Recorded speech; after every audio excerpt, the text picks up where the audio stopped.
Bonjour à tous et à toutes. Je voulais faire un long podcast par rapport à mes pensées sur, hum, sur la condition humaine. Je voulais vous dire que pour moi, il y a différentes façons de percevoir notre condition humaine. La première, c'est de penser que nous sommes des esclaves, soumis aux lois de la mécanique et du matérialisme déterministe. Et la seconde, c'est de penser que nous sommes libres d'agir sur la matière au-delà d'un certain nombre de secondes, de minutes, peut-être d'heures, je ne sais pas trop exactement, mais au-delà d'un certain temps, on est capable d'agir sur la matière par notre libre arbitre et on est capable de modifier nos futurs potentiels et donc d'atteindre un futur plus positif si tant est qu'on en a le désir profond ancré en nous-mêmes et qu'on a vraiment envie de progresser dans notre existence. On a tous besoin d'un meilleur futur. Alors pourquoi diable nous le fuyons? Pourquoi nous fuyons le futur? C'est très simple. À mon avis, c'est simple. Parce que ce qui nous est servi à la télévision, même sur YouTube, sur Internet, comme information, comme information médiatique, c'est un futur relativement proche qui nous catastrophe. C'est-à-dire qu'en fait, tout ce que l'on voit est une perspective à court terme ou à moyen court terme d'un futur dont on n'arrive pas du tout à s'imaginer les tenants et les aboutissants et qui nous paralyse, qui nous angoisse et dont on n'a pas envie d'en parler.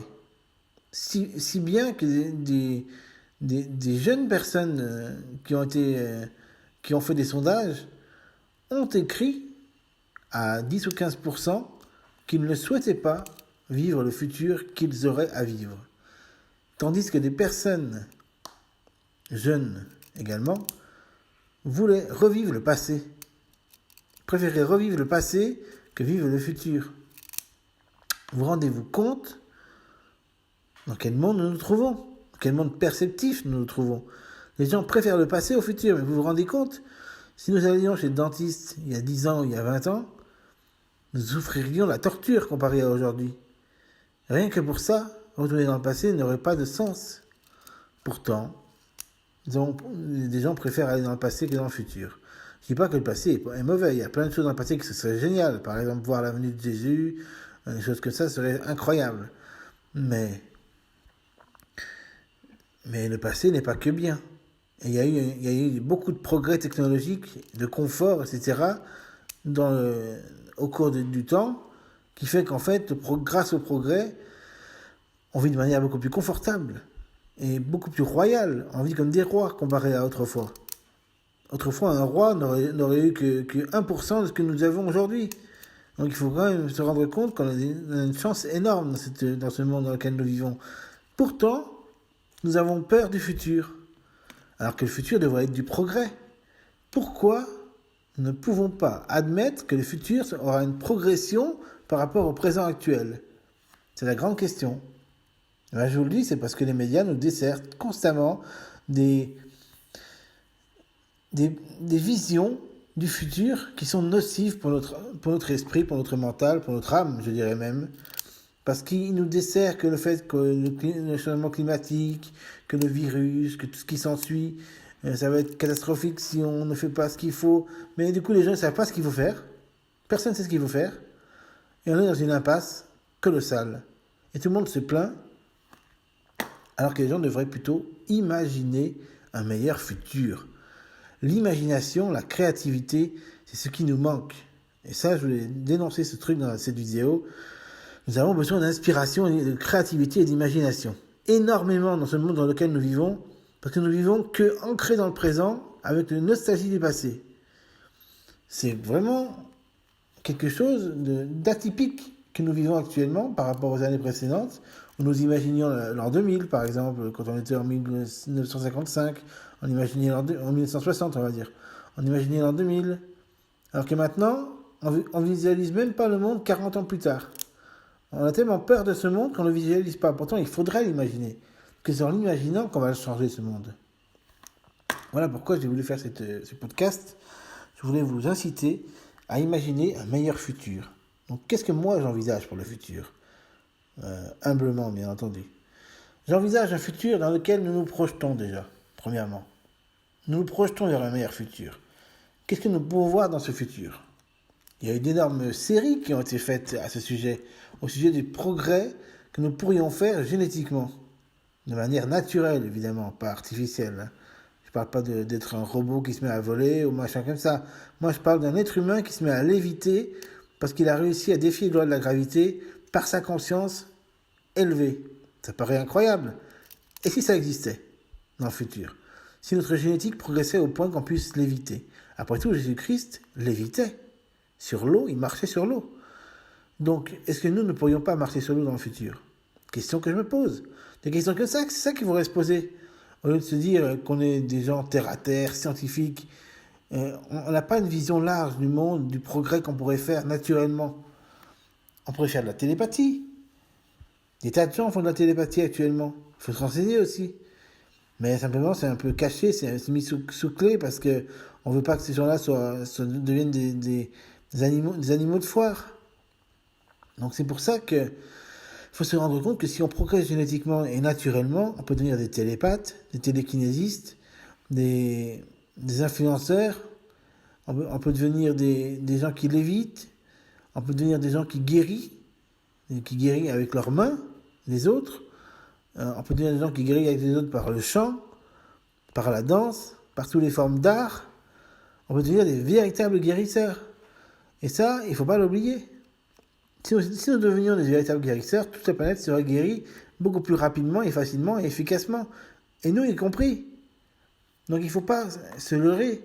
Si on ne voit pas le futur avec du progrès naturel, comment nous voyons-nous ? Nous voyons qu'une régression naturelle ? Nous voyons avec quoi ? Avec en fait une progression artificielle. C'est comme ça que nous voyons le futur ? Peut-être actuellement. Nous disons la technologie va s'améliorer, mais en fin de compte, on s'en moque de la technologie. La technologie, elle progresse pour elle-même, en fait. Elle nous aide un petit peu, c'est vrai. On se sert de la technologie pour notre confort, pour nos interactions avec autrui, pour tout ça. Mais si on vit que pour la technologie, ça veut dire qu'on a voué un culte à la technologie. Or, c'est pour nous qu'on devrait vouer un culte, nous en tant qu'êtres humains. C'est nous qui avons cette capacité à nous transcender, à élever notre conscience, à avoir des humeurs beaucoup plus positives envers l'humanité, envers nous-mêmes, avoir une compassion, un amour, une confiance inégalée. Pourtant, faisons l'impasse sur ce que nous sommes, comme si nous étions des personnes, je sais pas moi, soumis à une force qui n'est pas la nôtre, qui peut être la force des pouvoirs publics, je sais pas, je dis n'importe quoi, mais la force des dictateurs, la force des, je sais pas qui, mais j'en sais rien, mais la force des maîtres du monde, par exemple, dont nous serions soumis. Et ça sert à quoi d'être soumis par des maîtres du monde ? Ça sert à rien. Il faut se rendre compte que nous sommes les maîtres de notre destinée. C'est à nous de choisir quel sera notre futur. Moi, je suis là pour vous dire, choisissez votre futur. Choisissez bien, choisissez votre futur. Voilà. Donc, quel futur, moi, j'envisage ? Je vais vous le dire. Les futurs où nous lévitons, où nous guérissons, où nous sommes naturellement des guérisseurs, pas besoin d'artifice.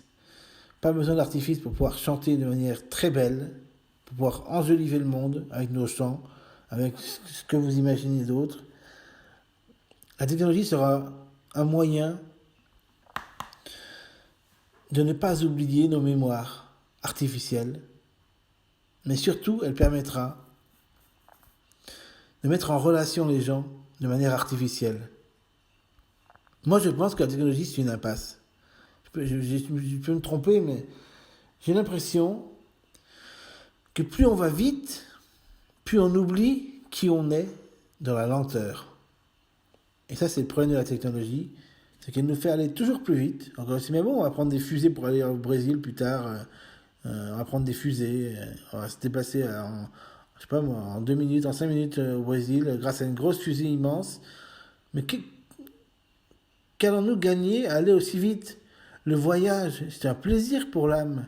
Quand on voyage lentement dans un train qui va à basse vitesse, on prend plaisir à voir le monde se défiler autour de nous, voir les gens s'amuser dans le train, parler, chanter. La technologie nous fait aller tellement vite qu'on en oublie même euh, le plaisir de la lenteur. Nous devrions avoir du plaisir à être lent. Et ça, quelque chose qu'on a oublié. Le futur, il a tout le temps de se produire. Donc, dans le présent, aimons la lenteur, aimons nous poser pour nous poser les bonnes questions par rapport à ce futur qui peut être lointain, qui peut paraître lointain pour certaines personnes qui ont oublié d'être visionnaires dans leur âme, alors que pour d'autres, c'est pas si lointain que ça, 40 ans. 40 ans, c'est 40 ans. C'est une demi-vie, on va dire, à peu près, actuellement. Peut-être que dans le futur, 40 ans, ce sera un quart de vie. Hein. Peut-être qu'on pourra vivre 160 ans sans aucun problème. Donc, il ne faut pas non plus croire qu'on est des gens limités. Et puis, de toute façon, il faut croire en des choses positives. Donc, même si on meurt, on se réincarne. Allez hop, on croit directement à ça, comme ça on est tranquille. On ne se pose pas de questions. Ou alors on va dans d'autres pays, dans d'autres planètes, ou je sais pas moi, dans d'autres dimensions, comme dans l'Interstellar. Voilà, il y a tellement de possibilités. Pourquoi on devrait s'étriquer dans une vision anéantie de l'univers? Pourquoi on serait obligé de vivre dans le néant alors qu'on a un esprit qui transcende la matière? Moi je vous le dis, quand on touche la matière, moi je touche ma table, ça fait du bruit, mais si j'étais pas matière, je traverserais la table. Et comme ma conscience n'est pas de la matière, elle traverse la table, ma conscience. Ma conscience est au-delà de la matière. Elle est dans la matière et à l'extérieur de la matière. Ma conscience, c'est l'espace, en fait. L'espace qui est entre les atomes, entre les molécules, entre moi et la matière, et dans la matière qui me constitue. La conscience, c'est tout ça. Et la conscience appartient à tout le monde. Il n'y a qu'une seule conscience. On croit qu'on a une conscience individuelle, mais cette conscience individuelle n'est rien d'autre qu'une illusion mentale. Et on croit qu'on a cette super conscience dès qu'on a 6 ans.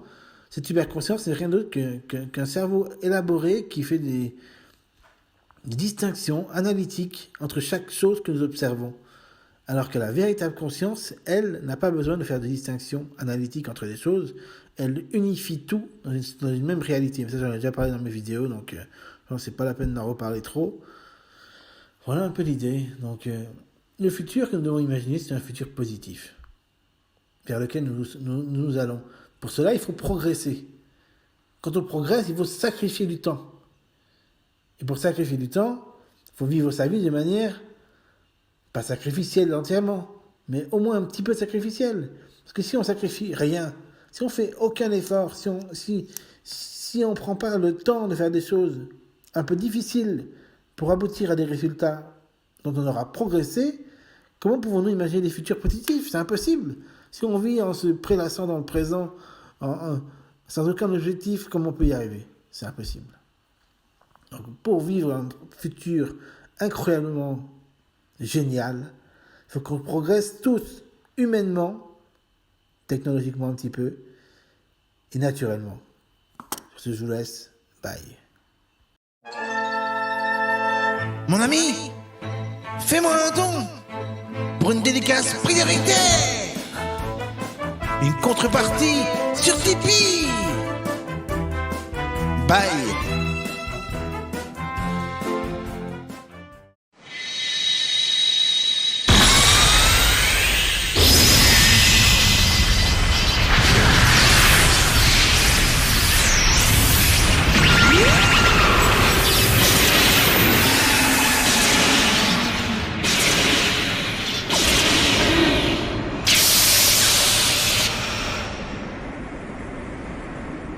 Je suis Shenron. Au bout de cette dédicace, tu as le droit de proposer un vœu. Propose ton vœu.